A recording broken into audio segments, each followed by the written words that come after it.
La grâce et la paix vous sont données de la part de Dieu qui nous rassemble, de Jésus qui nous aime et nous conduit. Au nom du Père, du Fils et du Saint-Esprit. Bonjour à tous. Bonjour aussi à ceux qui nous suivent par Facebook, je crois. Et puis tous ceux qui sont en communion avec nous en ce moment, même s'ils ne sont pas présents. Nous sommes heureux de vous accueillir ce matin pour prier et louer ensemble le Seigneur. Nous sommes aujourd'hui le premier dimanche de Carême, temps qu'il nous est donné pour nous préparer à vivre des moments forts, pour fêter ensemble à Pâques Christ ressuscité. Nous avons chacun, dans le secret de notre cœur, à trouver des chemins pour avancer. Cette période, elle a beaucoup évolué dans le temps. Il y a un temps où on nous parlait beaucoup de jeûne, de jeûner, de se priver. Aujourd'hui, on s'est rendu compte que finalement, il y a d'autres chemins, des chemins de partage, d'écoute, des chemins de rendre service, des chemins un peu à communier à la vie du Christ, comme ces 40 jours qu'il a passés dans le désert pour prendre peut-être aussi conscience de sa mission que le Père lui demandait. Alors à chacun de nous, dans le secret de notre cœur, à trouver des chemins pour avancer. Et je vous invite avec le psaume 146 à un temps de louange.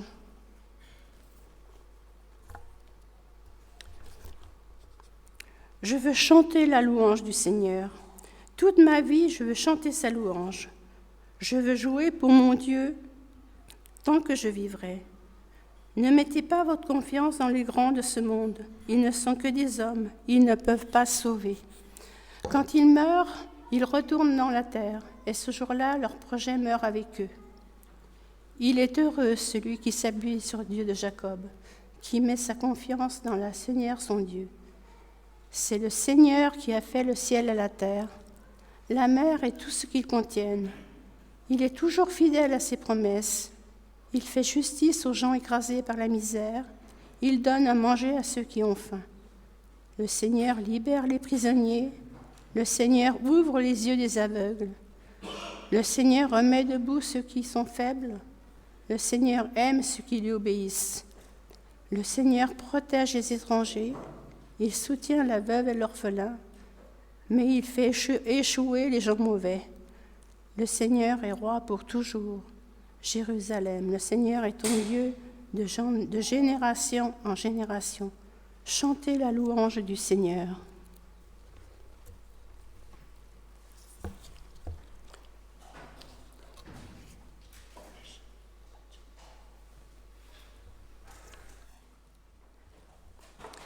Je vous invite à ce temps de repentance, assurés de l'amour de Dieu en Jésus-Christ. Reconnaissons notre péché. En ce premier jour de la semaine, nous regardons avec amour vers toi, Seigneur. Tu nous as donné le pain de chaque jour. Tu nous as réjouis par ta création. Tu nous as assurés de ta miséricorde par ton Fils Jésus-Christ. Mais nous ne t'avons pas dit notre reconnaissance. Pardonne-nous. Tu nous as fait entendre des nouvelles de toute la terre. Tu as mis devant nos yeux la souffrance de nos frères et de nos sœurs, mais nous lui sommes souvent restés insensibles. Pardonne-nous. Tu nous as accompagnés dans notre chemin quotidien, mais devant les soucis, nous avons été gagnés par la crainte et devant la tâche que tu nous indiquais, nous n'avons pas su t'obéir. Pardonne-nous. Accorde-nous, Père, des cœurs reconnaissants, attentifs et disponibles pour ton service. Amen. Père, nous reconnaissons devant toi que nous ne sommes pas dignes de ton pardon, et nous confessons qu'il y a beaucoup en nous pour te déplaire. Donne-nous la force et la lumière de ton esprit pour continuer à avancer sur le chemin de la vie.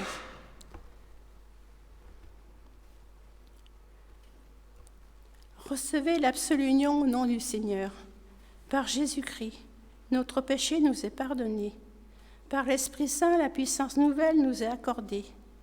Que Dieu mette au fond de notre cœur l'assurance de son pardon qu'il nous donne en ce début de carême.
On va essayer de commencer un nouveau chant qui s'appelle Jésus par ton sang précieux. Donc on compte sur ceux qui ont déjà entendu ce chant pour le... Ça va apparaître sur le...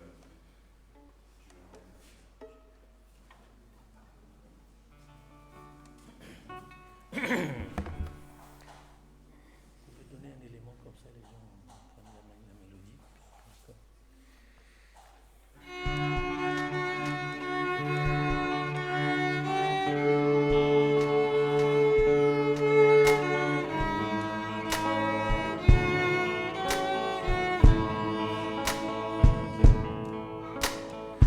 Jésus, par ton sang précieux, enlève mon iniquité. Regarde-moi du haut des cieux,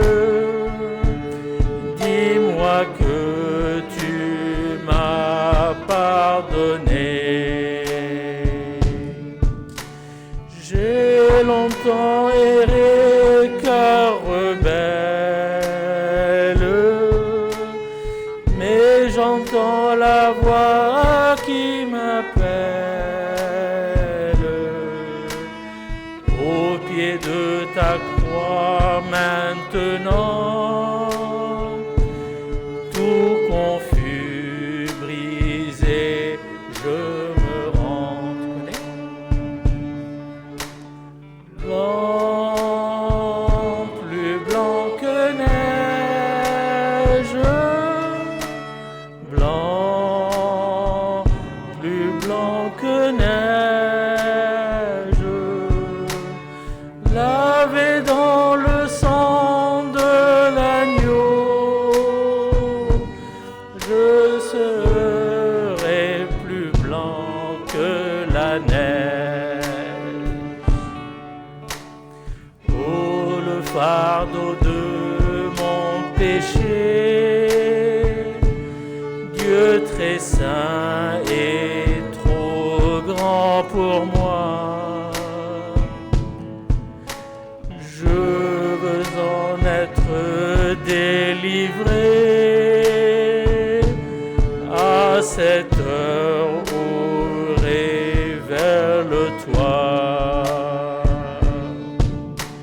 Jésus, viens, sois mon délivrance. Seul tu peux calmer ma souffrance. Au pied de ta croix maintenant, tout confus, brisé, je me rends. Blanc, plus blanc que neige, blanc, plus blanc que neige, lavé dans le sang de l'agneau, je serai plus blanc que la neige. Ô Jésus, par précieux, à laver mon iniquité. Oui, tu m'as répondu des cieux, ton amour m'a tout pardonné. Je te contemplais, je te croire, qu'en toi j'ai complète victoire. Au pied de ta croix maintenant, je me relève triomphant. Blanc, plus blanc que neige, blanc, plus blanc que neige, lavé dans le sang de l'agneau, mon cœur est plus blanc que la neige.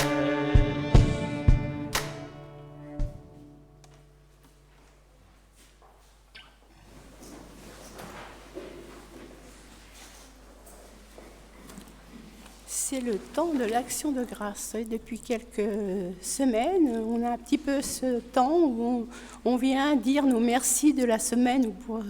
Donc, si vous avez vécu des choses cette semaine dont vous voulez remercier le Seigneur, c'est peut-être le moment de les exprimer à haute voix.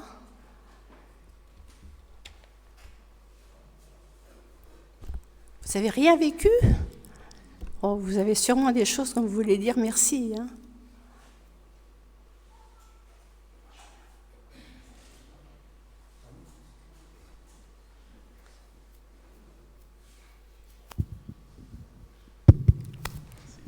Merci. Merci. Je vais essayer de. Je fais pas le pasteur comme ça. Je suis vraiment dans l'assemblée aujourd'hui, et du coup, voilà, je veux rendre grâce pour ça, pour le fait qu'il y ait plein d'officiants.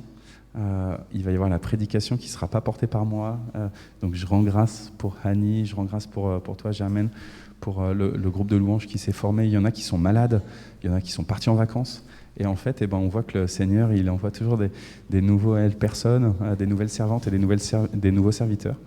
Et alors, autre sujet d'action de grâce, on a décidé de relancer un groupe de jeunes pour des découvrants et des découvrants de la foi chrétienne. On a lancé ça la semaine dernière. Et du coup, ça a remotivé ceux qui sont aussi dans la même tranche d'âge et qui sont plus, qui s'y connaissent déjà un peu plus, pour aussi se retrouver pour des temps de partage biblique. Et donc là, il se passe à nouveau plein d'activités, alors que c'est les vacances, alors que pour certains c'est un peu la déprime, il y en a qui sont complètement noyés par plein de sollicitations. Et à nouveau, il y a plein de propositions qui sont faites. Et une autre proposition qui a émergé cette semaine, c'est l'initiative de faire des maraudes. Et donc il y a eu à 3 reprises cette semaine des personnes qui sont allées dans la rue à la rencontre de ceux qui vivent dans la rue pour apporter du café et quelques paroles de réconfort et de l'écoute surtout. Et en fait, voilà, il y a plein de choses. Donc voilà, moi je rends grâce pour notre communauté, pour le fait qu'elle soit aussi vivante et à l'écoute aussi du Seigneur. Merci.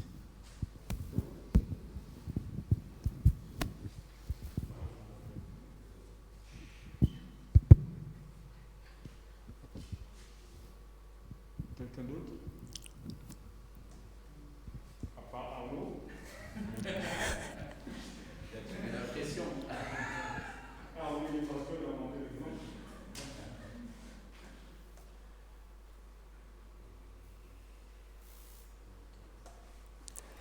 Peut-être poursuivre le message d'Arnaud, du coup, oui, merci Seigneur d'un peu renouveler tout ça, que la communauté, il y a une sorte d'émule qui se fasse en ce moment, et ça fait plaisir de voir que cette période de carême qui débute, c'est aussi l'occasion de se retrouver en tant qu'Église et de reformer, et d'être à nouveau à l'initiative de plein de projets. Et le fait que tout ça arrive en même temps, c'est vraiment, ça met de la joie dans tous nos cœurs, je pense, et merci Seigneur un peu pour ça, pour le fait de nous donner de l'énergie et du cœur à l'ouvrage, on va dire, pour les projets. Merci. Merci, parce que ça donne du courage à tout le monde, et merci pour votre chant. Alors, je crois qu'on va... s'il n'y a plus personne qui a des merci à dire, ou alors on n'ose pas, vous êtes trop timide, vous les gardez au fond de votre cœur. Alors, moi, je me permets de balancer Thibaut. Balance. En fait, j'ai eu Moi, je ne vois pas Thibaut derrière. cette semaine. Et Thibaut, en ce moment, il est en année où il découvre le métier d'enseignant de manière très concrète dans un lycée à Vernon. Et dans la discussion, il m'a dit ça se passe superbement bien, quoi. Je suis content. Je vois que je trouve ma voie. Et donc, moi, je rends grâce au Seigneur. C'est pas toujours facile pour les uns les autres d'être sûr de quelle est ma voie.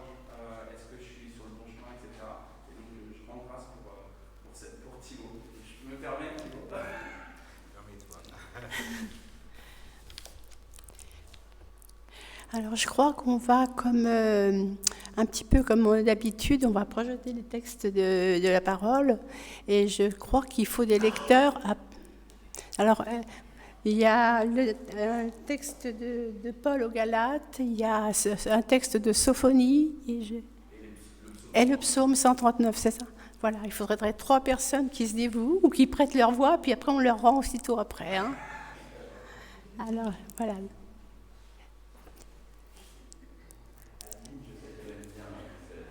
Ouais.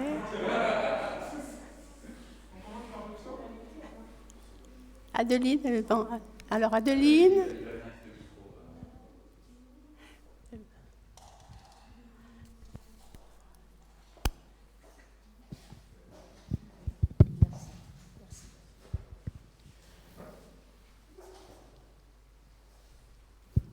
Psaume de David, pris dans le livre du chef de chorale. Seigneur, tu regardes jusqu'au fond de mon cœur et tu me connais. Tu sais Quand je m'assois et quand je me lève, longtemps à l'avance, tu sais ce que je pense. Tu sais quand je marche et quand je me couche, et tu connais toutes mes actions. Je n'ai pas encore ouvert la bouche, tu sais déjà tout ce que je vais dire. Tu es derrière moi, tu es aussi devant moi, tu poses ta main sur moi. Tu me connais parfaitement, pour moi, c'est trop beau, cela dépasse tout ce que je peux comprendre. Où aller loin de toi? Où fuir loin de ton regard? Si je monte au ciel, tu es là. Si je me couche au milieu des morts, te voici. Si je m'envole sur les ailes du matin pour aller au-delà des mers, même là, tu me conduis par la main et tu me tiens solidement. Je peux dire, je veux me cacher complètement dans l'obscurité, que le jour devienne nuit autour de moi. Mais pour toi, même l'obscurité est lumière, et la nuit est claire comme le jour, obscurité ou lumière, pour toi, c'est la même chose. C'est toi qui as créé ma conscience, c'est toi qui m'as tissé dans le ventre de ma mère. Seigneur, je te dis merci parce que tu m'as créé. Oui, mon corps est étonnant et très beau. Ce que tu fais est magnifique, que je le connais. Quand tu formais dans le secret, quand tu me brodais dans la profondeur de la terre, tu voyais tout. Rien n'était caché pour toi. J'étais à peine formée, tu me voyais déjà. Déjà, tu avais écrit dans ton livre le nombre de jours que tu allais me donner et pourtant, aucun n'avait encore commencé.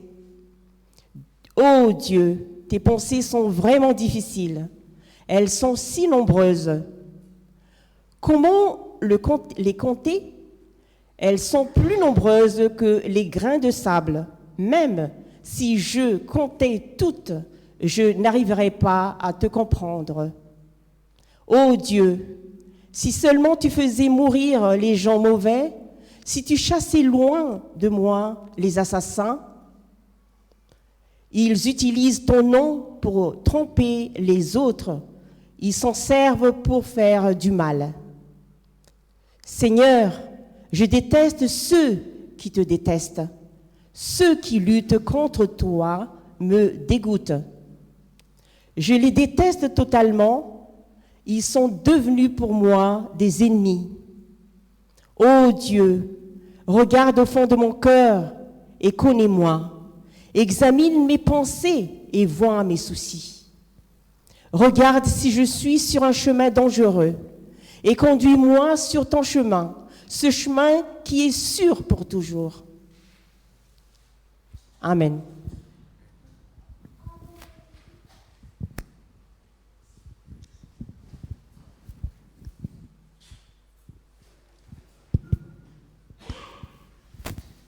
Sophonie 2.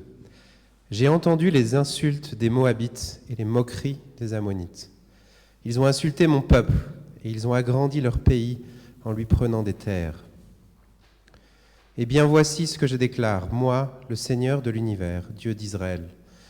Aussi vrai que je suis vivant, Moab deviendra comme la ville de Sodome, et les Ammonites deviendront comme la ville de Gomorrhe. Leur pays deviendra un buisson d'épines, une mine de sel. Il sera détruit pour toujours. Les gens de mon peuple qui sont restés en vie les pilleront. Les habitants de mon pays qui sont restés vivants les prendront. Voilà ce qu'ils recevront à cause de leur orgueil. Oui, ils ont insulté le peuple du Seigneur de l'univers et ils ont agrandi leur pays en lui prenant des terres. Le Seigneur sera terrible pour eux. Il détruira tous les dieux de la terre. Alors même les peuples les plus éloignés l'adoreront, chacun dans son pays.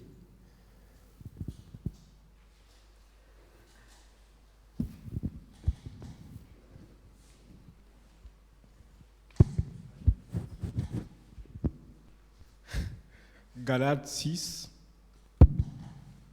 17, 11, 17. Frères et sœurs, chrétiens, je vous le dis, la bonne nouvelle que j'ai annoncée ne vient pas des êtres humains.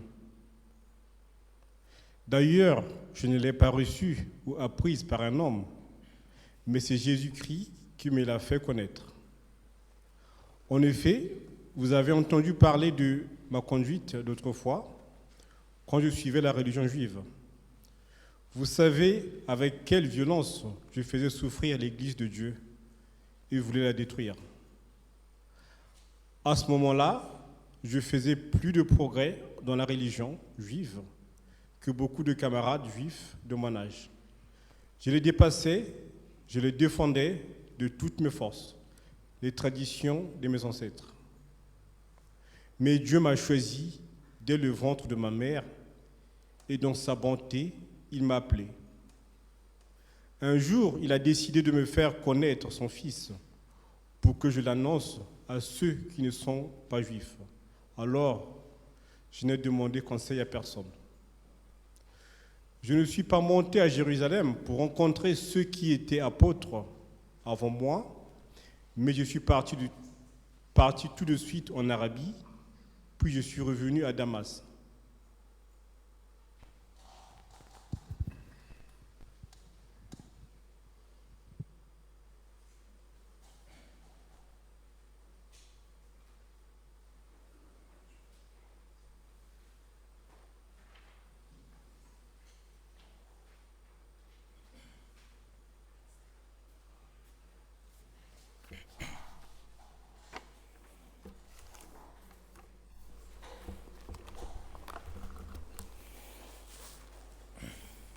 Ça fait un peu drôle de se retrouver ici, parce que ça fait quand même longtemps.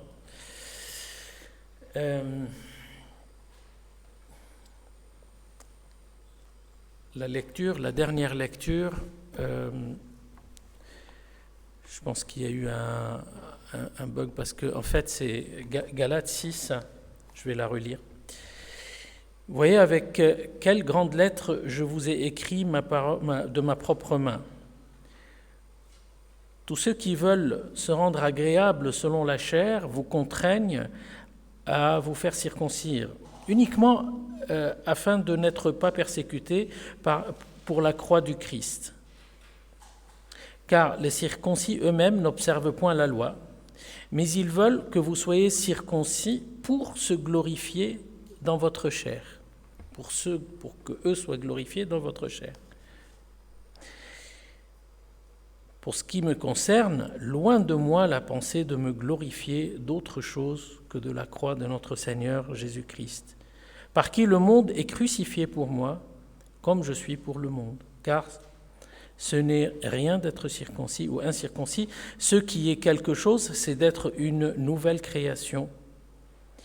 Paix et miséricorde sur tous ceux qui suivront cette règle et sur Israël, sur l'Israël de Dieu.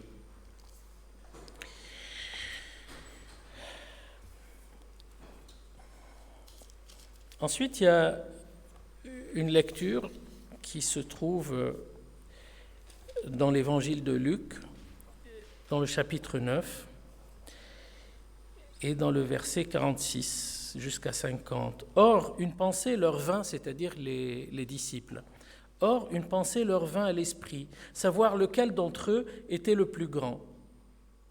Jésus, voyant la pensée de leur cœur, prit un petit enfant, le plaça près de lui et leur dit : quiconque reçoit en mon nom ce petit enfant me reçoit moi-même, et quiconque me reçoit celui qui m'a envoyé.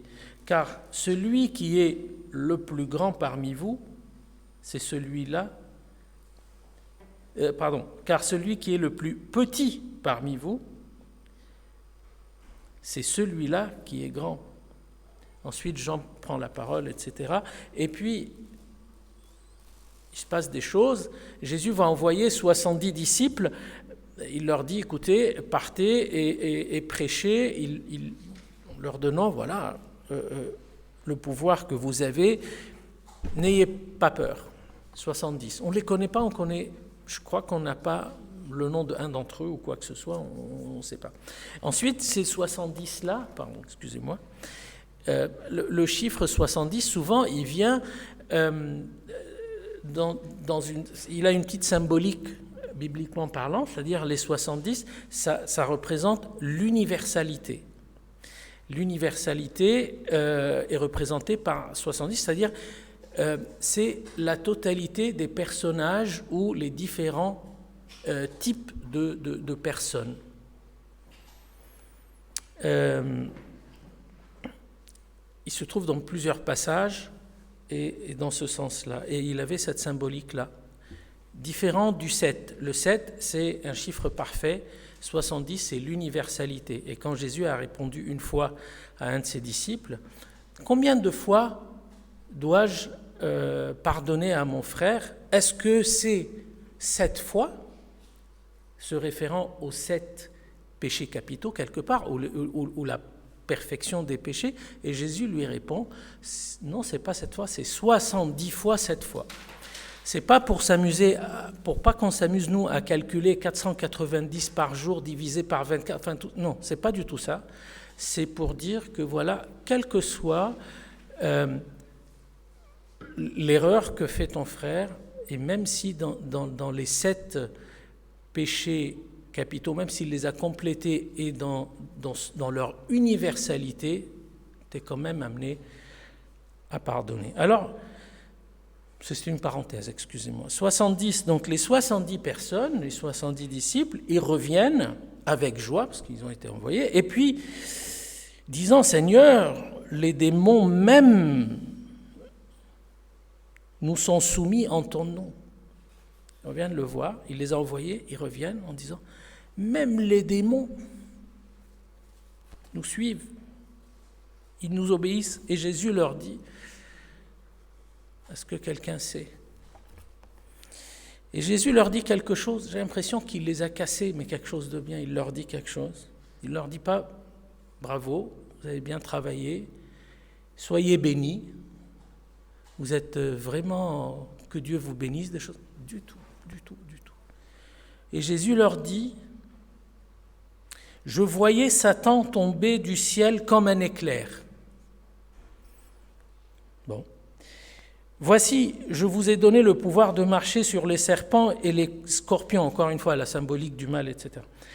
Et sur toute la puissance de l'ennemi, et rien ne pourra vous nuire. Cependant, ne vous réjouissez pas de ce que les esprits vous sont soumis, mais réjouissez-vous de ce que vos noms sont écrits dans les cieux.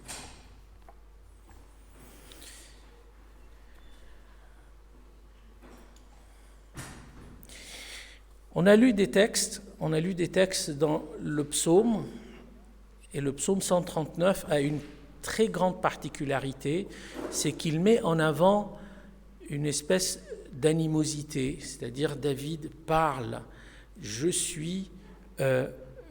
n'aime pas ceux qui ne t'aiment pas.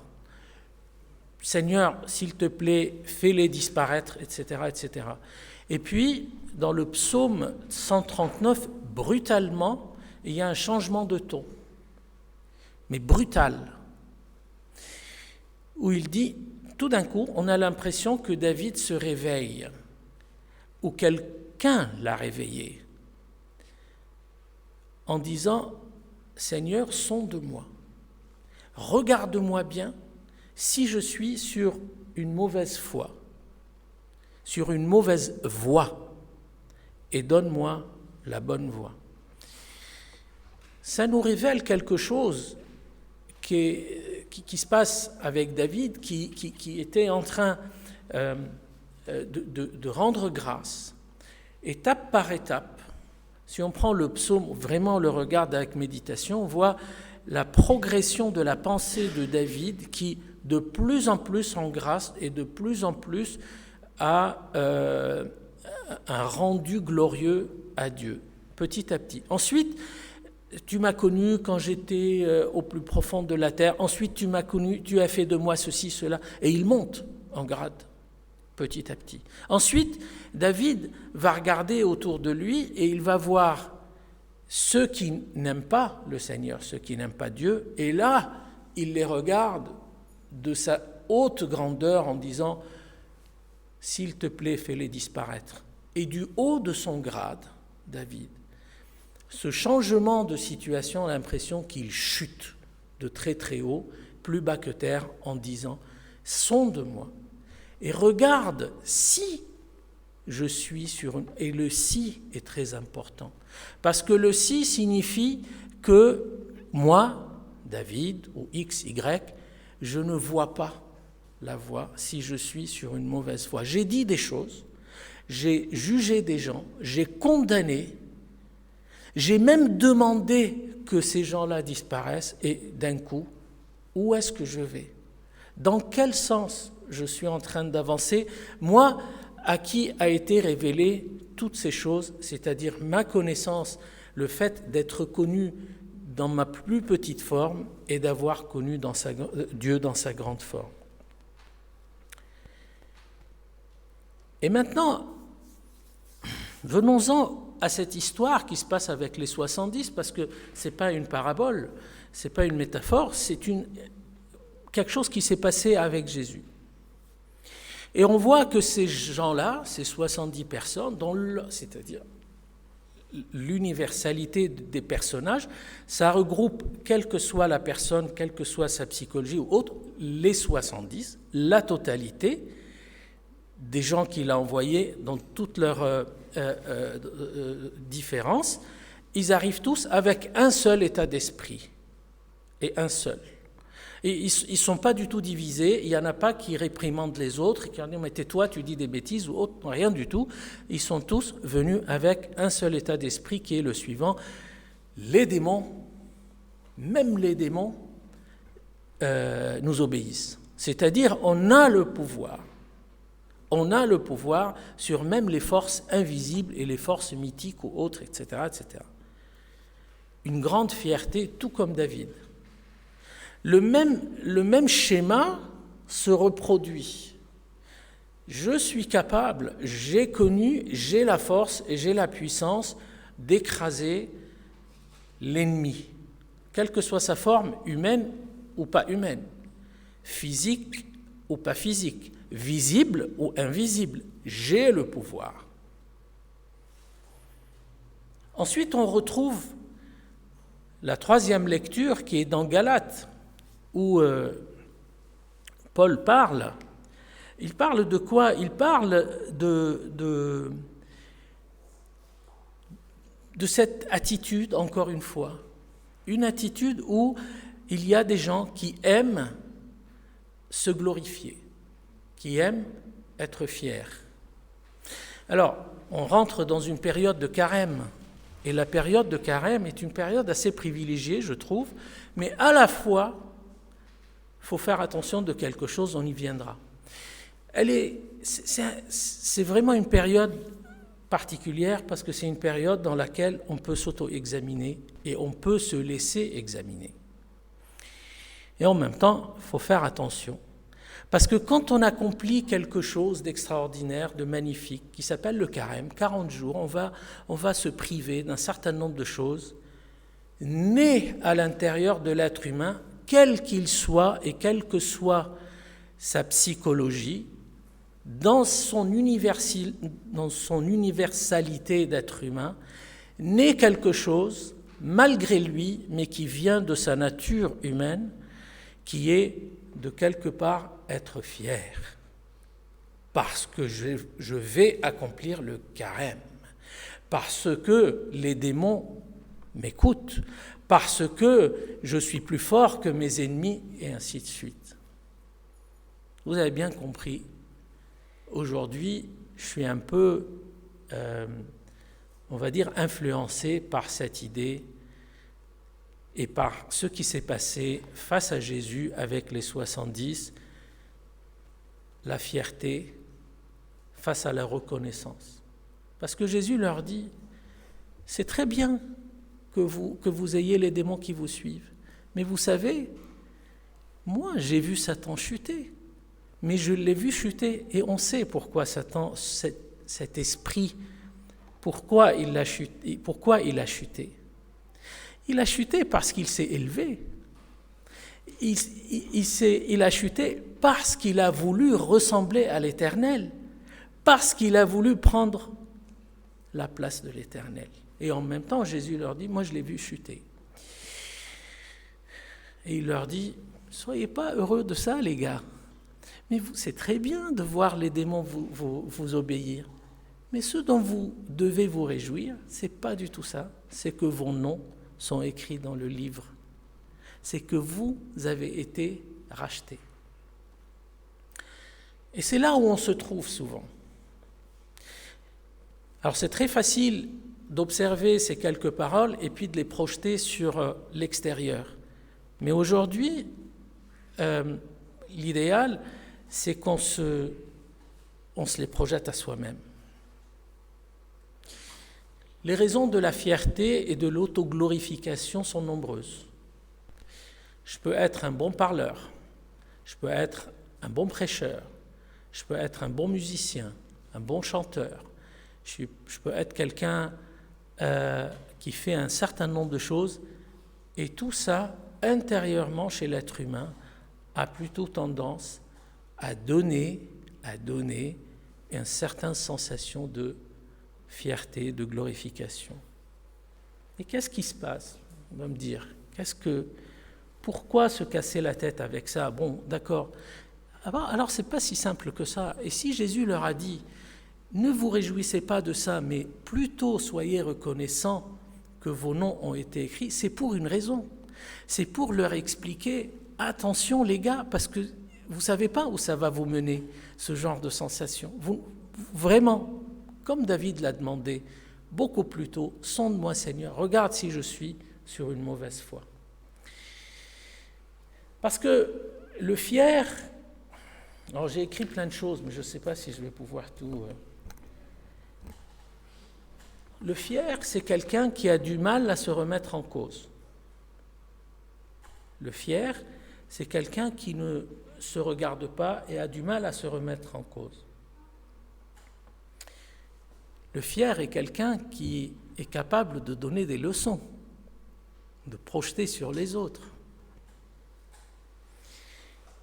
Il est persuadé qu'il est exemple à suivre, sans demander réellement, ouvertement, mais à l'intérieur de sa tête. Il faut faire comme moi, sans le proclamer et sans même agir, mais c'est interne. Il a du mal à voir ses défauts. David, quand il disait « les ennemis, je déteste tes ennemis, je hais tes ennemis, fais mourir, etc. etc. Il a du mal à se regarder à ce moment-là. Il n'arrivait pas à se voir à ce moment-là. C'est la révélation qui fait de lui par la suite qu'il est saisi par cet effraie en disant « mais non, c'est pas à moi de me regarder, regarde-moi et sonde-moi ». Le reconnaissant, lui, en face de ça, le reconnaissant, se met en cause en permanence car il part du principe qu'il est à la base, en tant qu'être humain, sur un mauvais chemin. Il le sait, il reconnaît d'être racheté par la grâce, alors il sait en permanence qu'il était ou qu'il est par la chair sur un mauvais chemin. Donc il se remet en cause en permanence. C'est totalement l'inverse.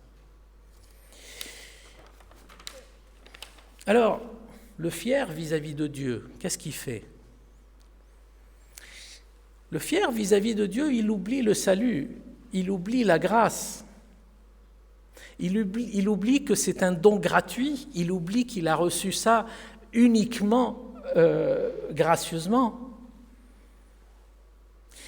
Il considère que Dieu l'accepte, il le reconnaît, ça, parce qu'il est capable, parce qu'il a fait ça, ça ou ça.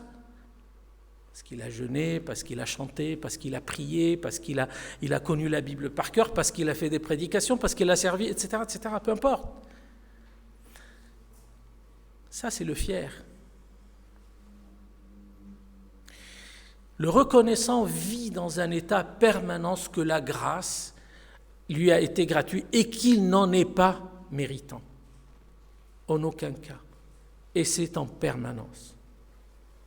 Il remercie sans cesse. Le reconnaissant regarde Dieu de bas en haut, c'est-à-dire, moi, qui suis-je ? Quand on a chanté « Quel sublime mystère qu'un Dieu si grand ait pu penser à moi », rien à voir avec quelqu'un qui va dire « Ah oui, mais Dieu, il me regarde, je suis, parce que moi, j'ai accompli ceci ou cela. » Le pire, c'est, des fois, c'est si on regarde le fier vis-à-vis des autres.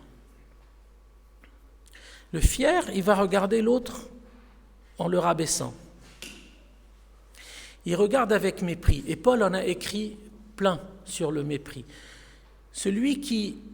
il a pris l'exemple de celui qui est capable de manger de la vraie nourriture et l'autre qui n'en est pas capable. Ça, c'est une métaphore. C'est-à-dire quelqu'un qui comprend bien la parole, quelqu'un qui a de la connaissance, qui ne méprise pas, qui n'ait pas un regard de fierté vis-à-vis de son frère ou de sa sœur, qui n'en est pas capable. Pourquoi il n'en est pas capable ? Je n'en sais rien, ce n'est pas à toi de ça. Il n'est juste... Le fier va être lassé, il va être agacé par celui qui est à la traîne à côté de lui. Il ne sait pas parler, il ne comprend pas, ou elle ne comprend pas. Il ne sait pas chanter, il ne sait pas, je ne sais pas, faire telle ou telle chose, que ce soit des choses manuelles ou intellectuelles, peu importe. Un regard de haut en bas.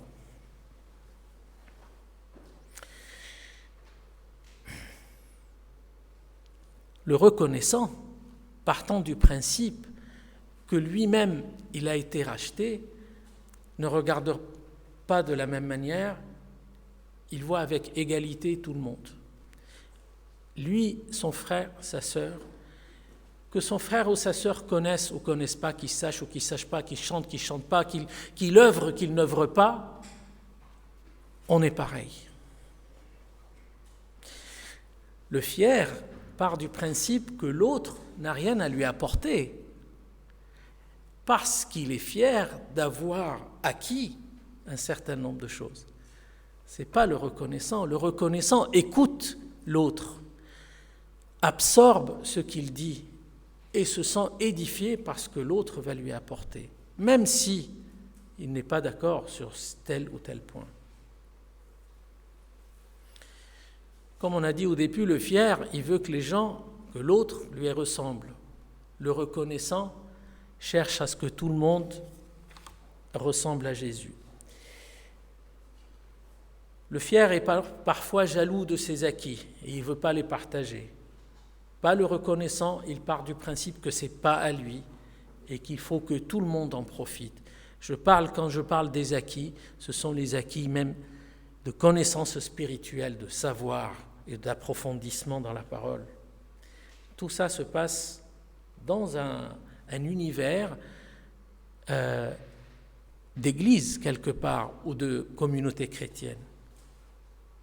Vis-à-vis de l'Église, qu'est-ce que va avoir l'attitude du fier ? Il va d'abord considérer que l'Église, que ce soit un bâtiment ou une communauté, le fier va considérer que c'est sa propriété. C'est lui qui a œuvré, c'est lui qui a établi, c'est lui qui a peint les murs, c'est lui qui ceci, c'est lui qui fait le ménage, c'est lui qui fait ceci, cela, c'est lui qui donne de l'argent plus que l'autre, etc.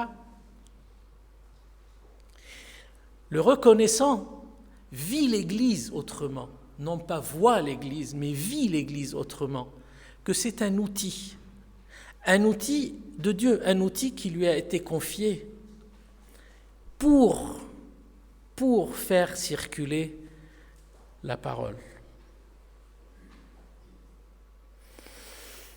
Le fier va voir dans l'Église un certain nombre de règles à suivre, une religion rigide qui fait même fuir les autres, qui fait dégoûter un certain nombre de personnes. Des règles qu'il faut appliquer avec sévérité, avec réprimande. pas le reconnaissant.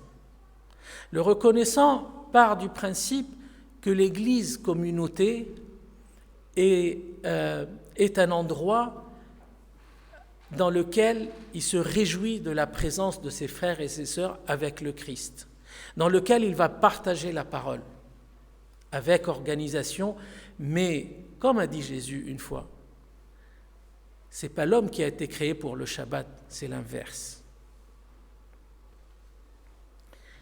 Le fier cherche la première place. Le fier a envie d'avoir de la reconnaissance, de se faire montrer.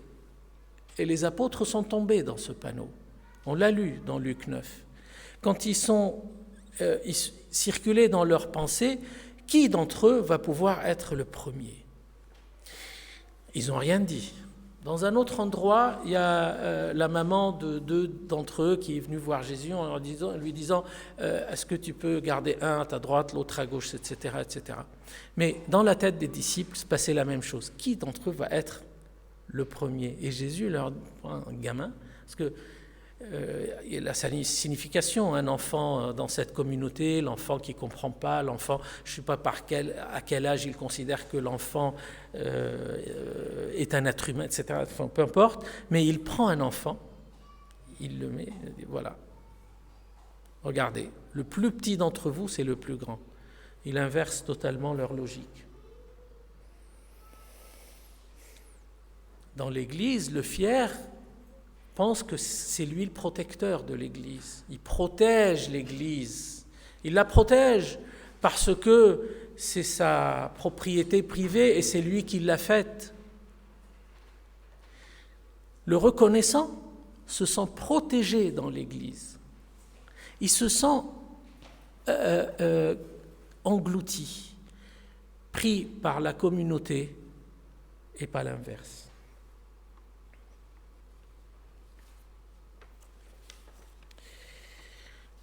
Il me reste du temps ou pas ? Juste encore 1h30, puis c'est tout. Dans la prière, je vais essayer d'être rapide. Dans la prière, un fier arrive en disant, comme les 70, regarde, j'ai fait ceci, j'ai fait cela.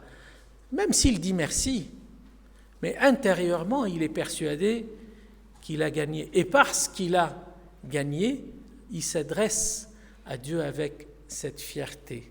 J'ai accompli et j'ai fait. Et on comprend bien que le reconnaissant, c'est totalement l'inverse.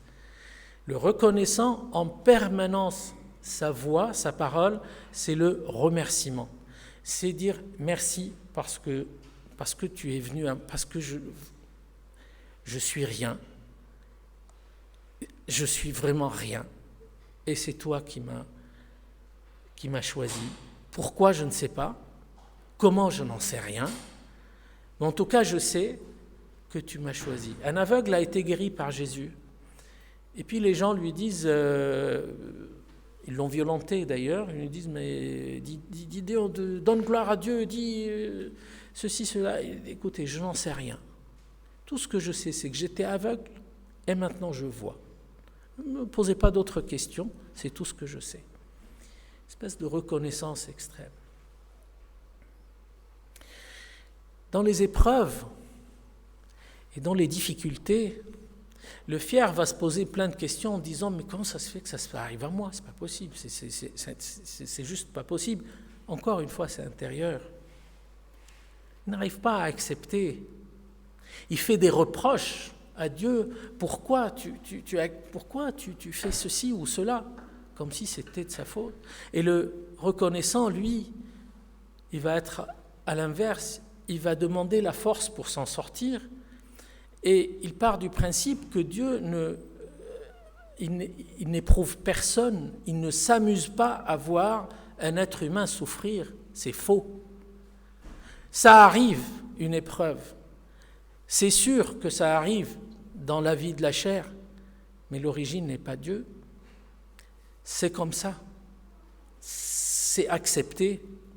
Et le reconnaissant va dire, bon, Seigneur, c'est arrivé. Maintenant, Tout ce que je demande, c'est de pouvoir m'en sortir, alors que le fier va commencer à lancer des pics. Quand un fier donne, il donne avec fierté parce que c'est son produit, que ce soit du pain ou que ce soit du temps ou que ce soit de la présence ou de l'argent ou peu importe, mais il donne de chez lui. Le reconnaissant donne ce que Dieu lui a donné, il rend grâce. Il dit, voilà, tu m'as béni avec ça, alors je donne. Je rends à mon tour. Alors, quand on arrive à un point qui s'appelle le pardon, vous imaginez bien ce que je vais dire. Un fier, quand il va pardonner en disant, il y a un très très beau, d'ailleurs, il y a un très beau passage dans un film, je vous encourage à le regarder, qui est, qu'on connaît tous, s'appelle La liste de Chandler. Je pense que tout le monde, je ne sais pas si quelqu'un ne le connaît pas, celui qui ne le connaît pas, La liste de Chandler. C'est sûr, une histoire d'un gars qui a sauvé 1000, je ne sais pas combien, juifs pendant la guerre, etc. Mais il y a un petit passage dans lequel le Chandler, là, en question, était en train de discuter avec l'officier allemand, Amon. Et Amon, lui, il s'amusait à canarder les gens, vraiment, hein, comme ça, et ça l'amusait. Et puis, une discussion éclate entre les deux, et puis Chandler lui dit, tu sais, on est plus fort quand on pardonne que quand on réprimande de cette manière. Discussion. Vous êtes en train de boire de l'alcool, etc. Et puis, le fameux Amon, il intègre ça dans la tête en rigolant un petit peu, et puis il commence à se dire, ah ben oui, mais moi aussi. Donc ça crée en lui une certaine fierté de pouvoir pardonner. Donc le gamin qui lui nettoyait la baignoire, il a fait une faute, etc., il lui dit, je te pardonne, mais avec énormément de fierté. La deuxième fois, le gamin, il fait une erreur sur la selle de cheval, il lui dit « je te pardonne » avec énormément de fierté. 3 minutes après, il le tue. Mais tout ça pourquoi ? Parce qu'il n'a pas intégré la réalité du pardon.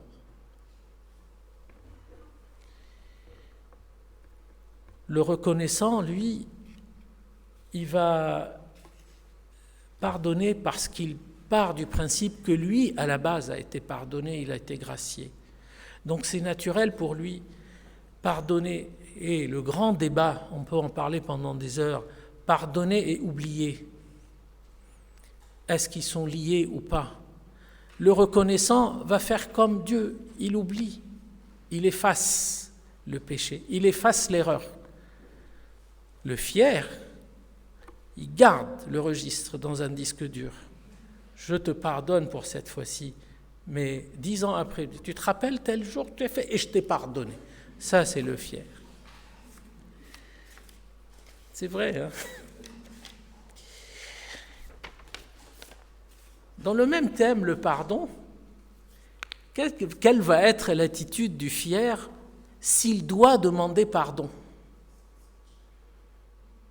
Pardonner pour lui, c'est compliqué parce qu'il est trop fier, ou alors il va le faire avec autoglorification.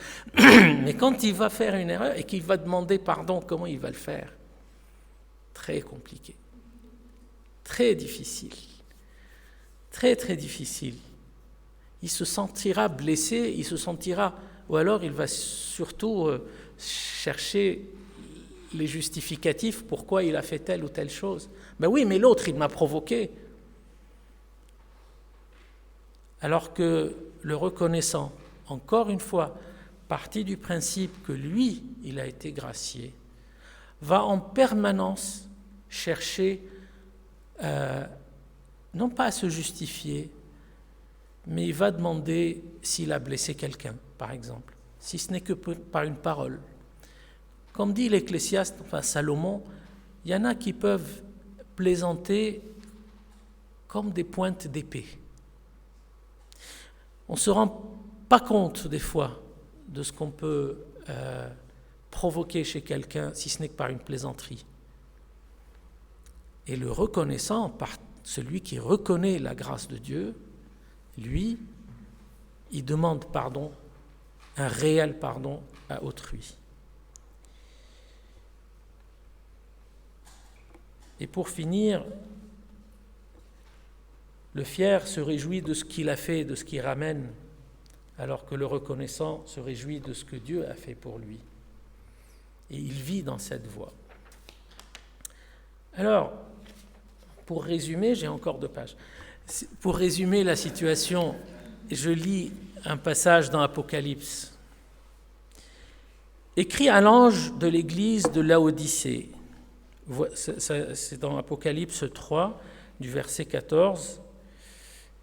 Écrit à l'ange, il y a 7 églises, et puis à chaque église, il y a un message. Écrit à l'ange de l'église de Laodicée. Voici ce que dit l'Amen, le témoin fidèle et véritable, le principe de la création de Dieu. Je connais tes œuvres, je sais que tu n'es ni froid ni bouillant. Puisses-tu être froid ou bouillant ainsi, parce que tu es tiède et que tu n'es ni froid ni bouillant, je te vomirai de ma bouche. C'est l'Esprit qui parle.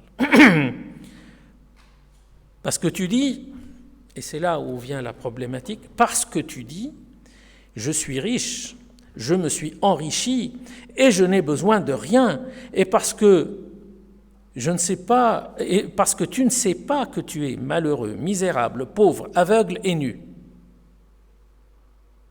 Le fier ne voit pas tout ça. Il ne voit pas qu'il est pauvre, qu'il est aveugle, qu'il est nu, qu'il est malheureux, etc. Il ne le voit pas. Il voit, je suis riche et je me suis enrichi. Je te conseille d'acheter de moi de l'or éprouvé par le feu, afin que tu deviennes riche, et des vêtements blancs, afin que tu sois vêtu et que la honte de ta nudité ne paraisse pas, afin que tu vois. Moi, je reprends et je châtie tout ce que j'aime. Et donc du zèle et repens-toi. Voici, ça c'est un verset qu'on connaît tous. C'est un verset qu'on connaît tous. Je pense que si je prononce 2 mots, tout le monde va répéter. Voici, je me tiens à la porte et je frappe. Si quelqu'un entend ma voix et ouvre la porte, j'entrerai chez lui, je souperai avec lui et lui avec moi. On connaît ce verset. Et on l'utilise jamais pour nous. On l'utilise pour l'autre, pour les autres. Toujours, ça ne s'applique pas. Non, nous, on est dans la communauté. Tu parles, là, il parle à une église.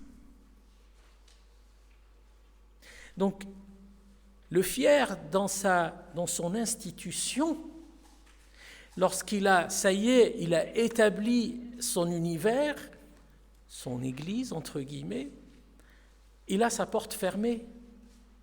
Et c'est trop bruyant à l'intérieur pour entendre celui qui frappe. Il n'entend pas. Il est trop occupé à ressasser sa richesse. Je suis riche, je me suis enrichi, j'ai tout, je comprends, je chante, je fais ceci, je jeûne, etc., etc. Et il ne voit pas qu'il est malheureux, qu'il est nu, qu'il est pauvre, qu'il est ceci, qu'il est cela.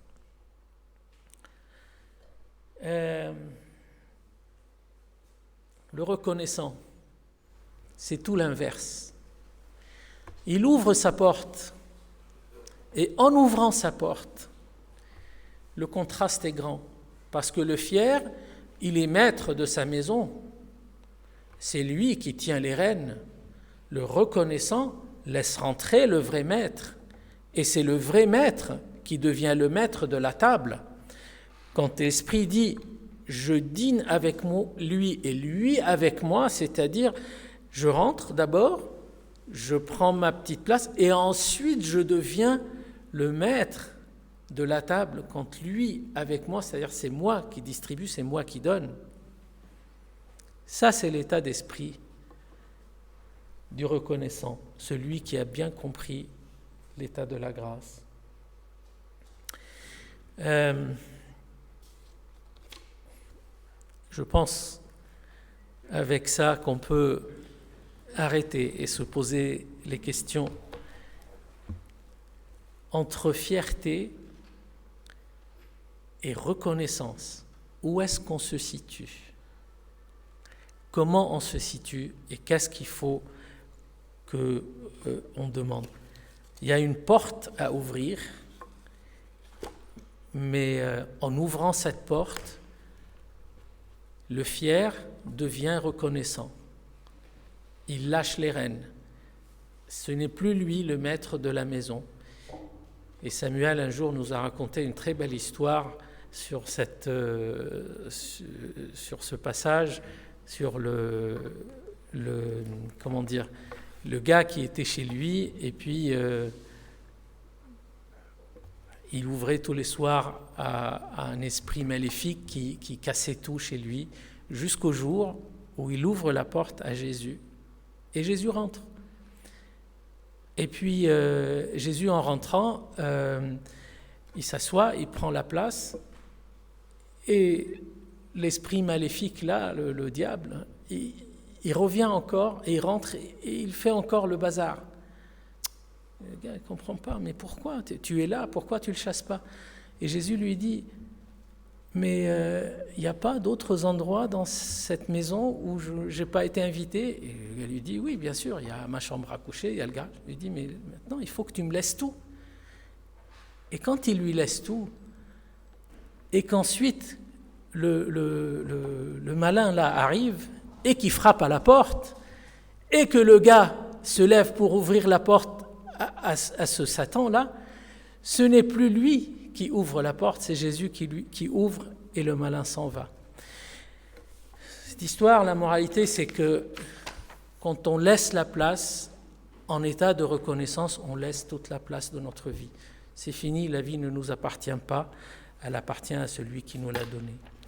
Voilà, je laisse la suite à Germaine et je vous remercie.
qu'il y a eu une erreur de timing. Il faut qu'on reprenne au moins une strophe. Au moins une strophe, parce que là, c'est c'est parti en vrille. Je ne sais pas. On n'a pas suivi quand il fallait. Donc, si on peut prendre... Bravo. Bon. Alors, je vous laisse commencer juste très légèrement. Allez-y.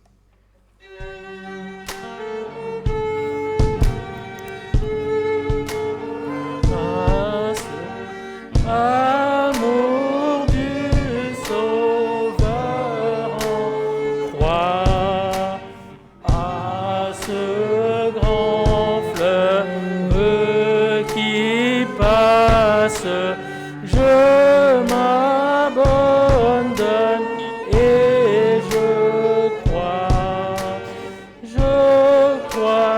à ton sacrifice, ô Jésus, agneau de Dieu,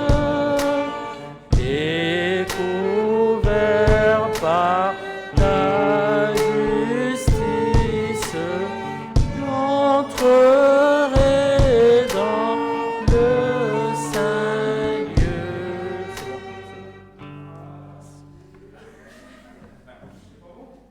Si vous voulez qu'on vous avez sauté. Non, c'est pas grave.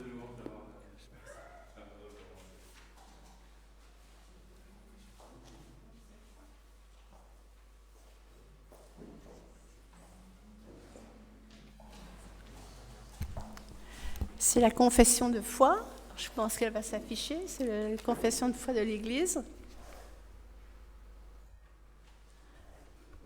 Ensemble. Je crois en Dieu, le Père Tout-Puissant, Créateur du ciel et de la terre.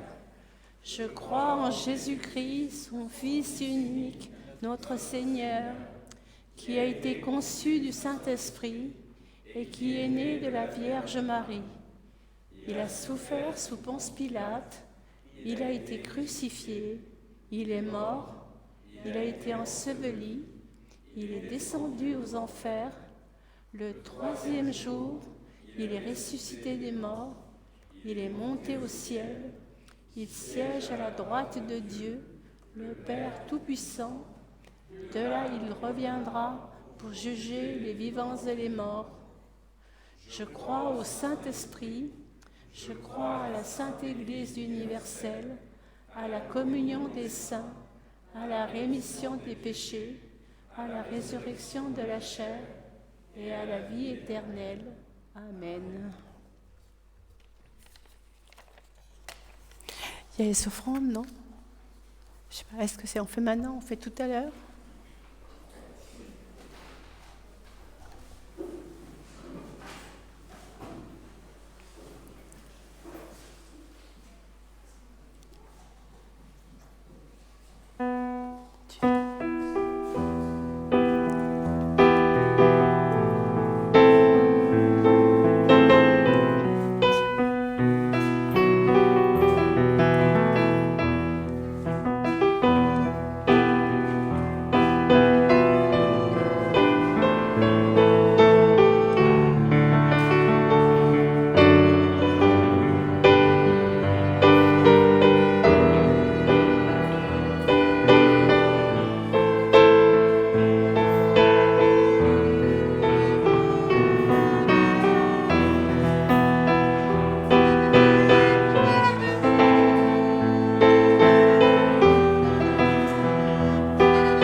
Père, merci Merci pour ces cette offrandes. Ils sont le fruit de notre travail. Inspire-nous jour après jour des gestes de partage dans nos familles, dans notre ville, mais aussi dans le monde. Que celle-ci soit un signe de notre engagement à ton service. Amen. Amen. Merci. Merci Baïna. Bon, je voulais pas prendre la parole et puis finalement, je vais faire mon fier. Juste, je bénis le Seigneur avec la technique. Merci Hani. Qu'on mette notre fierté dans le Seigneur. Je pense que c'est à tous un vrai encouragement parce qu'en fait, on est tous souvent un peu fiers et on a tous à se replacer devant le Seigneur et à remettre notre fierté entièrement entre les mains du Seigneur et qu'on puisse la transformer en reconnaissance. Enfin, qu'il puisse la transformer en reconnaissance. En fait, je bénis le Seigneur parce que on est un peu moins nombreux dans la salle de culte que ces derniers dimanches. Il y en a qui sont en vacances, il y en a qui sont malades, en particulier parmi les membres du groupe de louanges. Mais du coup, il y en a beaucoup plus sur Facebook et il y a beaucoup d'interactions. Et je trouve que c'est toujours intéressant que le dimanche, pendant le culte, là, on absorbe, nous, quand on est là, et on ne peut pas forcément interagir. Sur Facebook, ils n'ont pas la chance d'être avec nous et de partager la communauté avec nous, là, et de prendre un petit café ou quelque chose, en tout cas, et d'échanger quelques mots, mais ils peuvent interagir. Et voilà, donc je vous invite, quand vous n'êtes pas dans le temple, à aller sur Facebook et à interagir avec les frères et les sœurs, à vous saluer. Et il y a beaucoup de gens là qui ont reçu de la prédication. Donc, voilà. Au niveau des annonces de la paroisse, c'est le temps des vacances et pourtant, on a quand même un certain nombre d'activités qui se poursuivent. Mardi après-midi, on a notre groupe de prière de 14h à 15h par Zoom. Le soir, c'est le groupe de prière pour le conseil presbytéral qui reprend, maintenant que le parcours alpha s'est clôturé, on reprend le rythme de prier chaque mardi soir avec le conseil presbytéral par Zoom. Jeudi, il n'y a pas de culte, ça reprendra la semaine suivante. 3 activités pour les enfants et les jeunes. Lundi, on commence un groupe pour les jeunes, les étudiants et les jeunes adultes en format plutôt pour des personnes qui sont déjà initiées à la foi chrétienne. Donc un partage biblique autour d'une thématique. Je regarde vers Marc, on a dit 20h ou 21h 20h je crois. 20h. Ouais. Alors il a dit 20h mais heure française, je crois. Et donc le responsable pour ce groupe-là, c'est Timmy, qu'on a accompagné, qui a été membre de la communauté ici, qui maintenant est à Londres, dans l'église Saint-Barnabas, qui a un groupe pour les francophones à Londres. Ça s'appelle French Connect, merci beaucoup. Ça m'échappait. Et donc il est au French Connect, il anime la louange là-bas. Et donc avec Marc, avec Thibaut, avec Marina, ils vont animer ce groupe. Mais donc c'est lui qui va être le leader. Et ça va se passer par Messenger, Facebook Messenger. C'était le choix qu'on avait fait l'année dernière pour le premier confinement. Donc Mélodie en particulier, t'es la bienvenue pour ce groupe. Deuxième activité pour la même tranche d'âge, mais cette fois-ci plutôt pour des personnes qui découvrent la foi chrétienne. On fait avec Cergy, avec Saint-Germain-en-Laye et avec Dreux un parcours alpha campus. Thibaut, même si ce n'est pas un découvrant, il participe et il stimule beaucoup. Il y a des jeunes de 3-4 communautés, et puis des gens qui sont invités encore, qui font partie d'aucune communauté, qui simplement réfléchissent à la foi chrétienne, qui ne savent pas encore, qui ne savent pas comment se situer. Et voilà, on essaye d'avoir des temps de icebreaker pour faire connaissance les uns avec les autres, tout en étant plutôt prudent. Et puis troisième activité jeunesse, cette fois-ci c'est pour les maternelles et les primaires.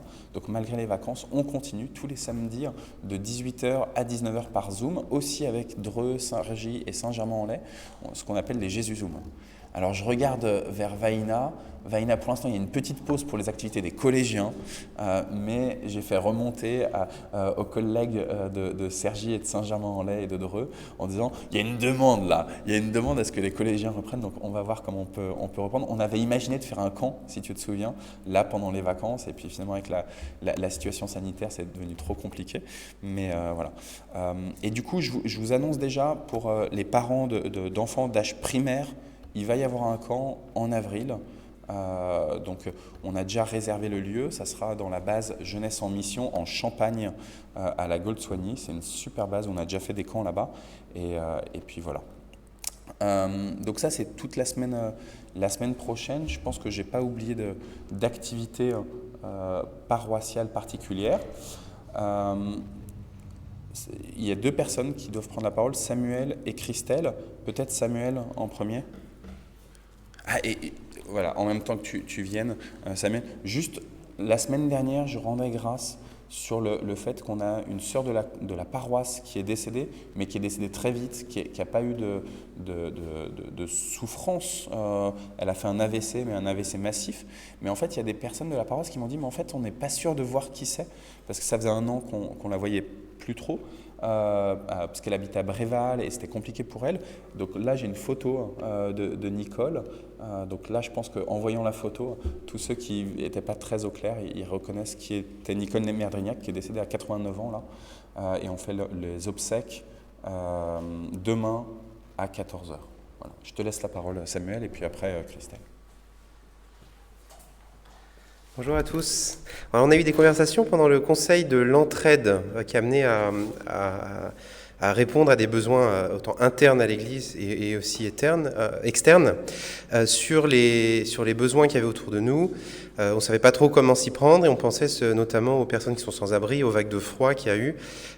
Et qu'est-ce qu'on pouvait faire nous à notre niveau? Alors on aide des associations qui sont bien organisées et qui aident eux-mêmes. On se disait aussi ce serait peut-être pas mal d'essayer d'aider directement aussi. Et on s'est dit la meilleure manière d'apprendre à marcher, c'est de faire des petits pas. Donc quels petits pas on peut faire? Et donc on s'est mis à plusieurs, avec Arnaud, Tévi, Marie-Christine, Nathalie et moi-même, et puis d'autres qui vont participer par la suite, pour aller dans la rue les matins. On a eu des bons conseils de à quelle heure les personnes sans abri sont dans la rue, donc surtout en milieu de matinée, et puis aller les voir, aller discuter en toute humilité, les voir, leur parler, leur proposer un café, et puis voir un petit peu quels sont les besoins. On allait rencontrer l'association Déclic, qui travaille pas mal avec eux. On a échangé avec certaines personnes, on a prié pendant qu'on marchait dans la rue, et puis on a commencé à récolter des besoins aussi. On s'est connecté sur l'application Entourage, que vous pouvez tous utiliser aussi, qui est une association où on essaye de mutualiser la réponse, en tout cas aux besoins des personnes qui sont dans la rue. Donc ça, vous pouvez la télécharger, ça s'appelle Entourage, c'est une app qui est disponible sur iPhone ou Android, et vous pouvez voir les besoins qu'il y a sur Mantes-la-Jolie. Donc on a commencé à mettre des choses, et puis vous pouvez voir s'il y a un besoin. Si quelqu'un cherche un duvet, vous en avez un chez vous, vous pouvez dire tiens, je l'apporte demain matin à la rue de Colmar.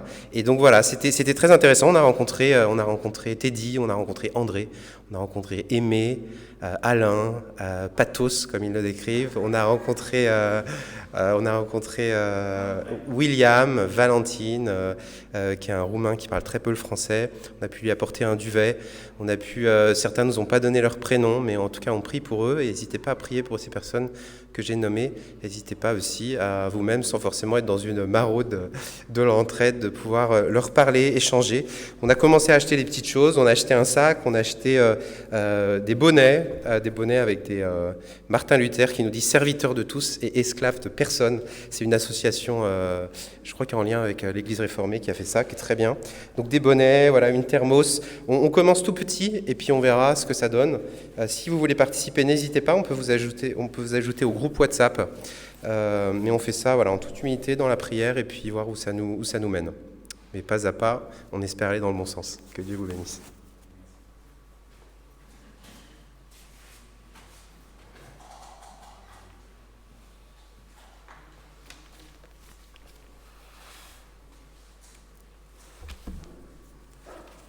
Alors, Arnaud a dit déjà pas mal de choses concernant les annonces.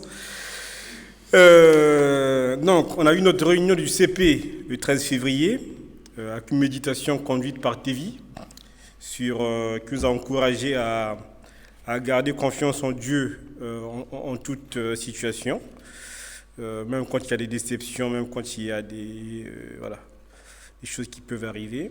Voilà. Lors de cette réunion, on a arrêté le budget 2021 en vue de l'AG qu'on souhaite toujours en présentiel au mois de mars, si je ne me trompe pas.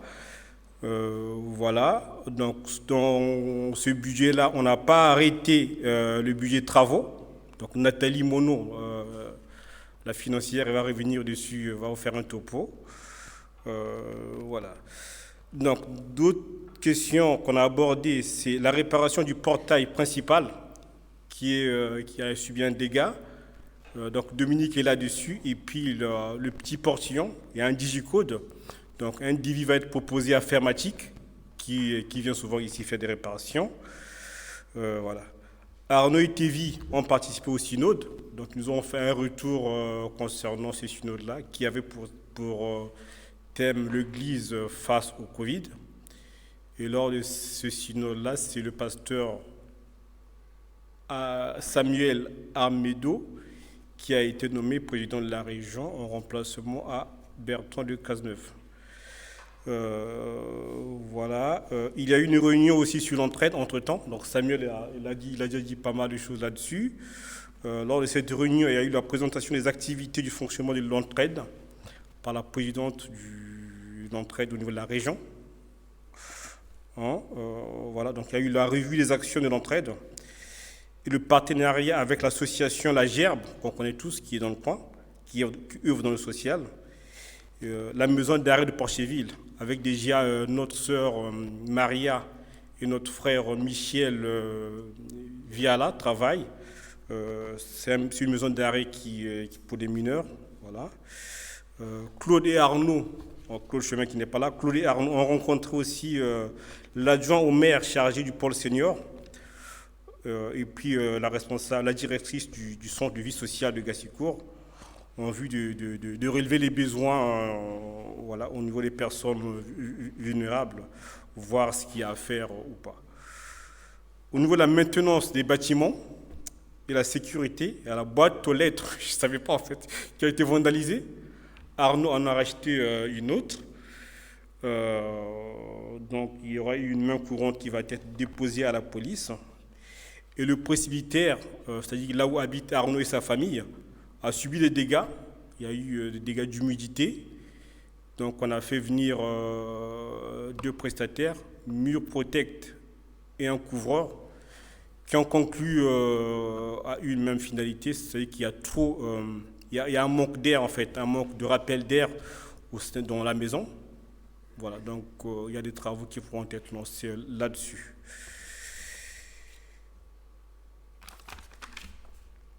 Vie de l'Église. Donc le dernier parcours Alpha, conduit par Samuel, dont moi-même j'ai participé avec dans un groupe, super groupe animé par Annie, vient de se terminer. C'était un bon moment d'échange. C'était vraiment un moment béni avec plein d'orateurs différents, plein d'échanges. C'était super en fait. C'était par Zoom du coup. Moi j'étais dans mon canapé avec ma couette, c'est ça aussi l'avantage. C'était très intéressant. Il vient de se terminer. Normalement, il y a quelque chose qui va être fait au mois d'avril, le 17 avril, un petit repas, un petit dîner. On va voir si les mesures sanitaires nous le permettent ou pas. Dans ce même sens, donc, il y a 2 activités qui vont être lancées, notamment le parcours Alpha Couple au printemps prochain, animé par pas Samuel, l'autre Hubert et Sonite. Ouais, Olivier Hubert, voilà, donc vous pouvez vous rapprocher d'Arnaud ou de Samuel si vous voulez avoir des renseignements là-dessus. Donc nous, au centre conseil, maintenant on a commencé des réunions par Zoom depuis un moment. Il y a quand même l'envie de se revoir de temps en temps. Donc on a décidé de faire une réunion sur 2 en présentiel, c'est-à-dire ici dans les locaux, comme on le faisait d'habitude. Voilà. On réfléchit aussi sur la reprise de la Sainte Seine, parce que ça nous manque quand même, avec les mesures barrières bien sûr. Donc on réfléchit là-dessus, comment le remettre en place. Le projet VEL, c'est-à-dire que vous êtes le temple qu'on mène avec la paroisse de Saint-Germain-en-Laye et de Dreux et Cergy. Voilà, donc il y a des choses qui vont être mises en place, notamment dans la préparation des mariages. Jésus Zoom qui continue, et des groupes de jeunes. Sachant que le Jésus Zoom pour les maternelles et les primaires, c'est tous les samedis, même pendant les vacances, de 18h à 19h. Il y a les groupes de jeunes, lancement Parcours Alpha, le vendredi 22 février sur Zoom. Il y a le partage biblique pour les jeunes dont Marc Arnaud a parlé, qui va être conduite par Timi, qui était ici. Voilà. Ça se passe en fait sur Messenger et c'est tous les lundis à partir de demain à 21h. À 20h. Voilà. Alors on mène plusieurs projets, donc notamment l'ouverture vers d'autres églises. L'église de Sarcelles qui n'a plus de pasteur, on est en train de voir comment travailler avec eux. Il y a l'église de Saint-Germain qui a repris la paroisse de Dreux. On est en train de voir aussi, nous, qu'est-ce qu'on peut apporter pour pouvoir aider cette église-là, cette paroisse-là de Dreux à grandir aussi. Donc si vous avez d'autres questions, vous pouvez vous rapprocher auprès d'Arnaud concernant l'ouverture de l'église, de notre église face aux autres églises locales. On a parlé du décès de notre sœur qu'on a appris. C'est une triste nouvelle donc, de Nicole Merlignac. Voilà, donc nous soutenons dans la prière sa famille et ses proches. L'enterrement aura lieu demain, ici à 14h. Voilà.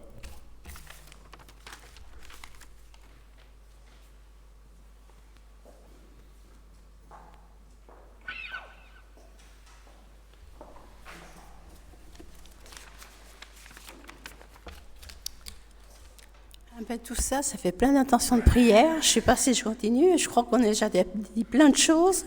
Mais bon, on va rassembler tout ça et le porter vers le Seigneur. Alors, au milieu des épreuves et des souffrances, Seigneur, tu te fais proche de chacun d'entre nous. Soutiens toutes les personnes qui traversent des périodes douloureuses et donne-nous ta force. Je te prie pour Stéphanie, qui traverse l'épreuve de la maladie avec un cancer très agressif et qui va de rémission en rechute. Donne-lui ta force, Seigneur. Pour la famille de Nicole, on a déjà prié, mais on peut prier encore, dont les obsèques seront célébrées demain à 14h ici au temple. Pour les personnes de la paroisse, malades ou convalescentes, nous te les confions, Seigneur. Pose ta main sur elles et apaise leur angoisse. Pour les enfants et les enseignants qui sont en vacances, donne à chacun de reprendre des forces pour mieux redémarrer. Pour les responsables politiques, médicaux, les chercheurs qui essaient de gérer au mieux la crise sanitaire que le monde traverse, soutiens-les, Seigneur, dans cette période difficile. Il y a aussi des moments de joie et d'espérance, Seigneur. Aide-nous, soutiens-nous. Tu es celui qui nous apporte la paix, l'amour et la joie. Et ensemble, je ne sais pas si vous avez peut-être des intentions de prière à rajouter. On a déjà dit beaucoup de choses, mais si vous avez encore un petit truc, on peut faire encore un petit espace. Sinon, on va conclure avec la prière du Notre Père. Notre Père, qui es aux cieux, que ton nom soit sanctifié, que ton règne vienne, que ta volonté soit faite sur la terre comme au ciel. Donne-nous aujourd'hui notre pain de ce jour. Pardonne-nous nos offenses, comme nous pardonnons aussi à ceux qui nous ont offensés. Ne nous laisse pas entrer en tentation, mais délivre-nous du mal, car c'est à toi qu'appartiennent le règne, la puissance et la gloire pour les siècles des siècles. Amen. Recevez la bénédiction. Que Dieu vous bénisse et vous garde, qu'il vous apporte sa grâce, qu'il vous accompagne chaque jour et vous donne sa paix, ainsi qu'à tous les membres de vos familles. Que ton Esprit Saint nous garde sur ce chemin de vie, au nom du Père, du Fils et du Saint-Esprit. Amen et bonne semaine à tous. Et bon retour chez vous. Que Dieu vous préserve en cours de route.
Bien, merci. Bon dimanche à tous.